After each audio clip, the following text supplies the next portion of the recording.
Welcome to your next online tutorial, Year 7. This lesson is an instruction on using basic shapes and the rule of thirds grid to help you with placement and size when you're drawing.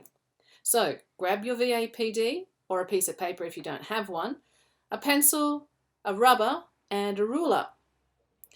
We're going to also use the pair images, and they can be found in school box activity called Sketching Pairs and Adding Tone. This is the image we are going to draw. We will use the rule of third grid to help us with placement and sizing of our objects. You'll notice that the A4 paper is not the same dimensions as the picture we're going to work from. So I'm going to remove a part of the page by drawing a boundary box. You can use a ruler if it helps you feel more confident to draw a straight line. Divide up the remaining area into the rule of thirds grid. You can guess it like me or measure with a ruler.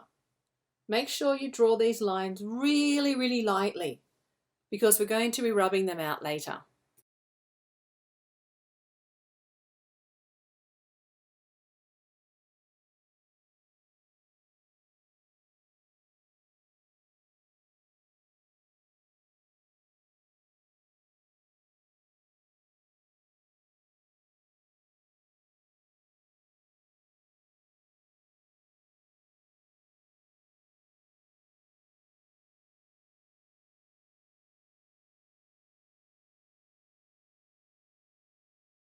With the grid on the paper, we can work out much more easily where to place each object. Watch as I make little marks on my paper which will act as guidelines later.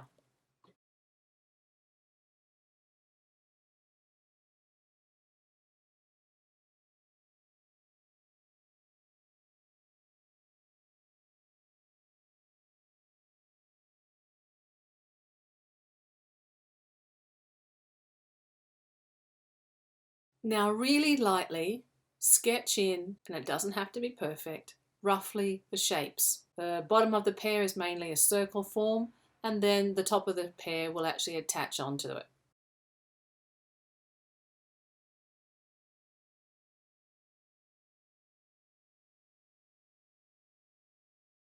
Add any details that need to be put onto the pear and then move on to the next pear that you wish to draw. I'm going to be doing the one in the foreground.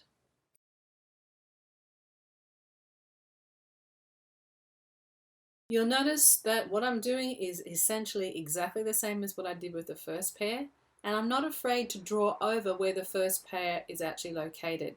Because remember, we're drawing very lightly and we're going to rub out those bits that we don't need later. This shows you how I'm translating the photograph onto my page and how I'm using the different guidelines. Same process again for the third pear, and again you'll notice that I'm drawing over the top of the one in the front, but don't worry, we're going to rub it out later.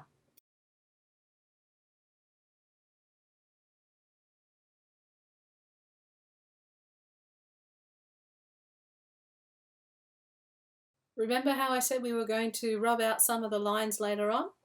This is where we do it. So make sure you've got a nice clean rubber and be careful you don't crease the paper.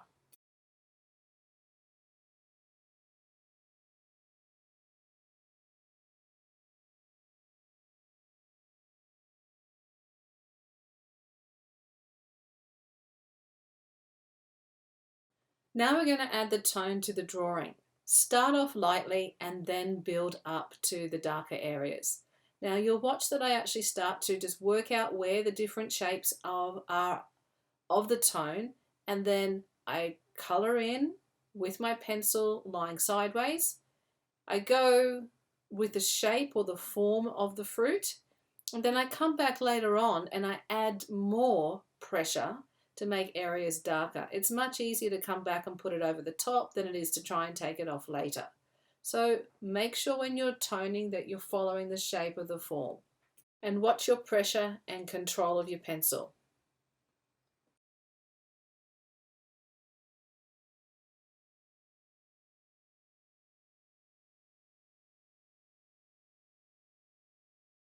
Turn the paper around if it makes it easier for you to draw.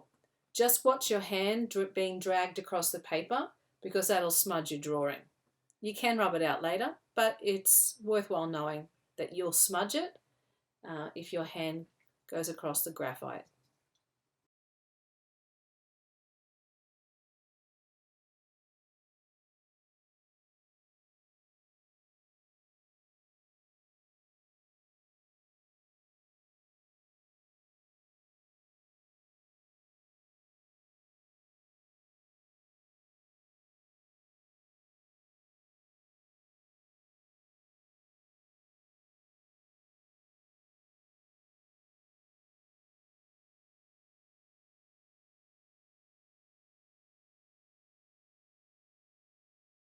Filled in the shape pretty much with the tone that I want, but now when I'm stepping back I can see that it needs to be darker in some areas, so I can come back and add tone.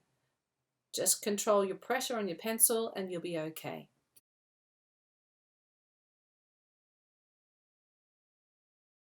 Now it's important to notice that as you're actually toning and you're controlling the pressure of your pencil as you move across the shape, that you gradually move from one tone to the other. There's not any sort of really ugly different stripes on your shape where one tone shifts into the next one. You have to make those boundaries or that transition, the change from one to another, much more careful than one stripe alongside the next stripe.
You'll notice here that I've picked up the eraser and I'm not using the pencil now. I'm actually using the eraser like a pencil, but I'm actually taking out areas that are too dark.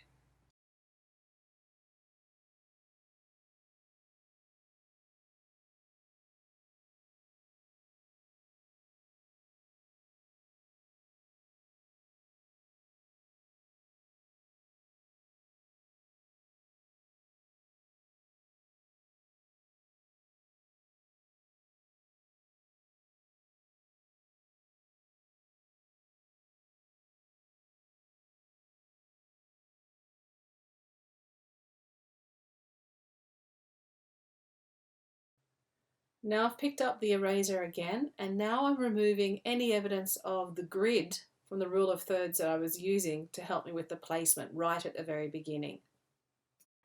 I'm also cleaning up any smudge marks from my hands moving across the page. Now for a few finishing touches by bringing in where the horizon line is behind the pears and some subtle changes in tone from where that edge is so it's not just an ugly line.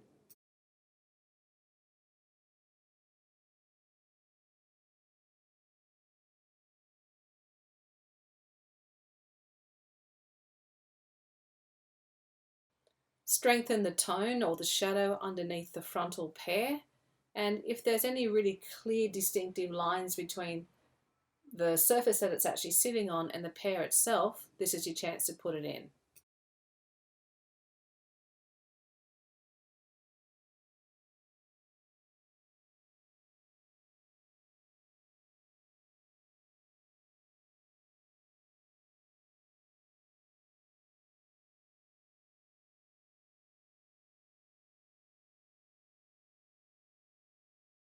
So now it's your turn.